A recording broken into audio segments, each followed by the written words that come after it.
एक जमाने में एक औरत रहती थी जो दरअसल जादूगरनी थी। उसकी एक सगी बेटी थी जो बदसूरत और बदतीनत थी और एक सौतेली बेटी थी जो खूबसूरत और नेक दिल थी। जादूगरनी अपनी सगी बेटी से मोहब्बत करती थी क्योंकि वो उसकी अपनी औलाद थी, लेकिन सौतेली बेटी अबीहा से नफरत करती थी क्योंकि वो उसकी सौतेली थी। सौतेली बेटी अबीहा के पास एक निहायत खूबसूरत एप्रन था। जब सगी बेटी ने ये एप्रन देखा तो उसके दिल में हसद और लालच पैदा हुआ। उसने अपनी माँ से कहा, मैं ये एप्रन हर हाल में हासिल करूंगी। बूढ़ी जादूगरनी ने उसकी आंखों में हसद की चमक देखी और आहिस्ता से बोली, चुप रह मेरी बच्ची, ये एप्रन जरूर तुम्हें मिलेगा। वो लड़की तो कब से मेरे लिए बोझ बनी हुई है।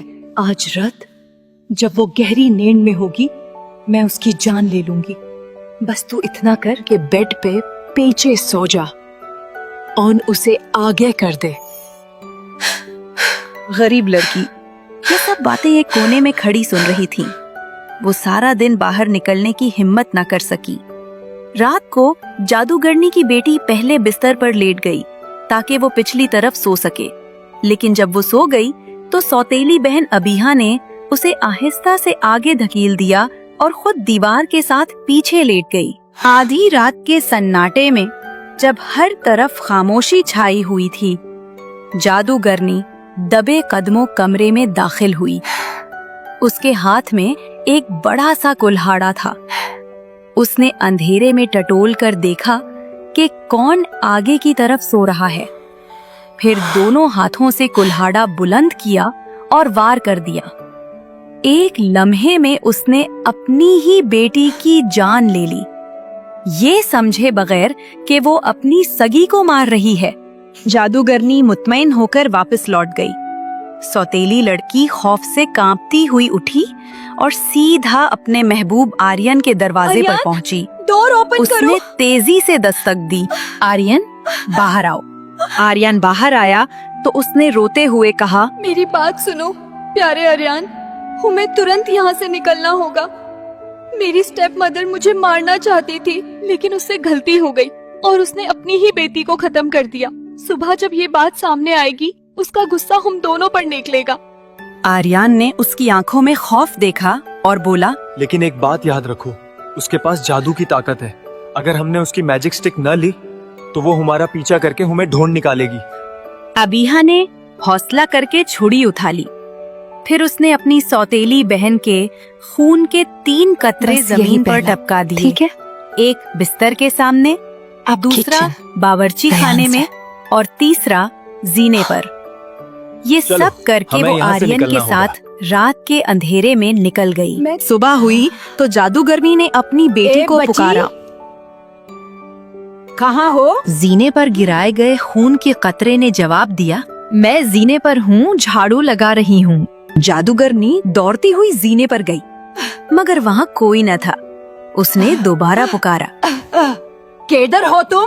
बावर्ची खाने के करीब गिराए गए कतरे ने जवाब दिया, मैं बावर्ची खाने में हूँ, आग ताप रही हूँ। जादूगरनी जल्दी से बावर्ची खाने में पहुँची बच्ची, मगर वहाँ भी खामोशी थी। उसका दिल तेजी से धड़कने लगा। यहाँ कोई नहीं? तीसरी बार आवाज दी, कहाँ हो बेटी? बिस्तर के करीब पड़े आखिरी कतरे ने कहा, मैं अपने बिस्तर में सो रही हूँ। जादूगरनी कमरे में गई तो उसकी आंखों के सामने एक हौलनाक मंजर था। उसकी अपनी बेटी बेजान पड़ी थी। ये देखकर उसके गुस्से की इंतहा न रही। वो खिड़की पर गई और दूर तक नजर दौड़ाई। उसने अपनी सौतेली बेटी को आर्यन के साथ भागते हुए देख लिया। उसके लबों से खौफनाक आवाज निकली, नहीं भाग सकते तुम लोग ऐसे मुझसे।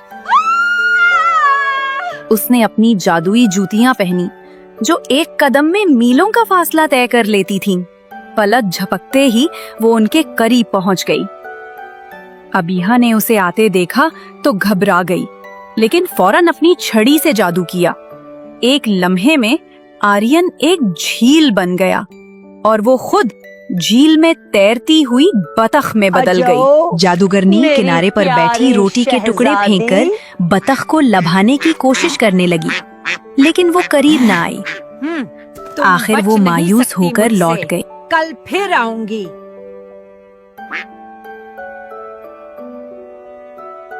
अगली रात दोनों अपनी असली सूरत में आ गए और सुबह तक चलते रहे, लेकिन जादूगरनी बाज न आई। दोबारा उनके पीछे पहुंची। इस बार अबिहा ने खुद को एक खूबसूरत फूल और आर्यन को एक बांसुरी नवाज में बदल दिया। जादूगरनी करीब आई और बांसुरी नवाज से कहा, ए प्यारे म्यूजिशियन, क्या मैं ये प्यारा सा फूल तोड़ सकती हूँ? मूसीकार मुस्कुराकर बोला, क्यों नहीं, मैं तुम्हारे लिए साज बजाऊंगा। जादूगरनी जैसे ही झाड़ी के अंदर गई, आर्यन ने एक तेज और जादुई धुन छेड़ दी। उस नगमे ने जादूगरनी को अपने काबू में ले लिया। वो अपनी मर्जी के बगैर नाचने पर मजबूर हो गई। जितना साज तेज होता, उसके कदम बेकाबू हो जाते। वो कांटों में उलझती, कपड़े फटते, वो थक कर बेदम हो गई। आखिरकार वो वहीं गिर पड़ी और उसकी ताकत खत्म हो गई और मर गई। इस तरह उन दोनों ने अपनी जान बचाई। Yes, we're finally safe. अब आर्यन मैं ने अपने कहा। वालिद के पास वापस जाऊंगा और शादी की तैयारी करूंगा। आबिहा ने आहिस्ता से कहा, मैं यहाँ तुम्हारा इंतजार करूंगी। मैं एक सुर्ख पत्थर बन जाऊंगी। ताकि कोई मुझे पहचान न सके। मैं एक सुर्ख पत्थर बन जाऊंगी। आर्यन वादा करके चला गया, लेकिन वहां पहुंचते ही दूसरों के जाल में फंस गया और अपनी महबूबा को भुला बैठा। गरीब लड़की पत्थर की सूरत खड़ी देर तक उसका इंतजार करती रही। आखिरकार उसका दिल भर आया और वो एक फूल बन गई, ये सोचकर कि शायद कोई उसे रोन डालेगा। इत्तेफाक से एक चरवाहा वहां आया। फूल है। उसने फूल देखा और उसे तोड़कर अपने संदूक में रख लिया। उसके बाद चरवाहे के घर में अजीब बातें होने लगी। सुबह जब वो उठता तो देखता कि घर साफ सुथरा, खाना तैयार और सब काम मुकम्मल हैं। वो हैरान रह जाता कि आखिर ये सब करता कौन है। बिलाखिर उसने एक अक्लमंद औरत को बुलाकर मशवरा किया।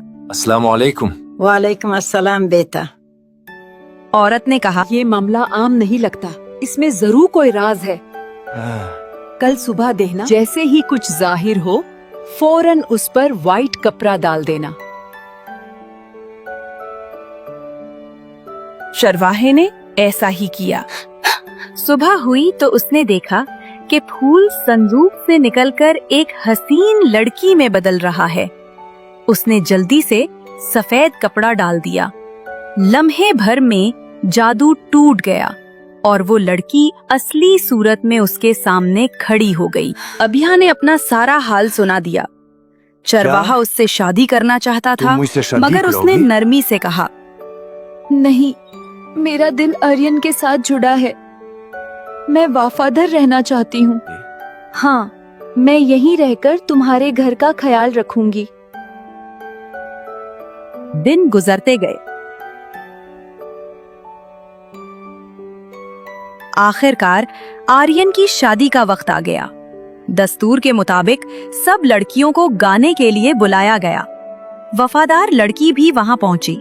जब उसकी बारी आई तो उसने ऐसा गीत गाया जो सीधा आर्यन के दिल में उतर गया। वादा कभी न तुम भूलना, बस तेरी खतर, बस तेरी खतर है जे रहे। वो चूंक उठा और यही कहा, मेरी सच्ची दुल्हन है, मैं किसी और को कबूल नहीं करूंगा। ये थी कहानी महबूब आर्यन की। एक ऐसी दास्तान जो वफादारी, कुर्बानी और सच्चे प्यार की गवाही देती है। यादें वापस लौट आईं। उसके दिल पर जमी धूल हट गई। उसने अपनी महबूबा को पहचान लिया।